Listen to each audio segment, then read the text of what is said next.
দুই ভাই ঘর থেকে বের হলো মসজিদের উদ্দেশ্যে। তারা পাঞ্জাবি টুপি এবং পায়জামা পরিধান করে মসজিদে যাচ্ছিল। তারা দুই ভাই হেঁটে হেঁটে মসজিদের কাছে গেল।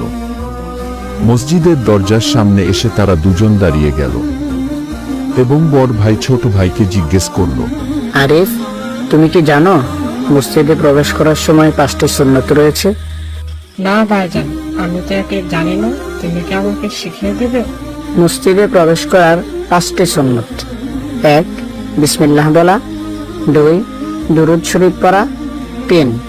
দোয়া পড়া, আল্লাহুম্মা ইফতাহলি আবওয়াবা রাহমাতিক। এই 3টা সুন্নত একসাথে এভাবে বলা যায়: বিসমিল্লাহি ওয়াসসালাতু ওয়াসসালামু আলা রাসূলিল্লাহ, আল্লাহুম্মা ইফতাহলি আবওয়াবা রাহমাতিক। 4. ডান পা দিয়ে প্রবেশ করা। 5. মসজিদে প্রবেশ করেই ইতিকাফের নিয়ম।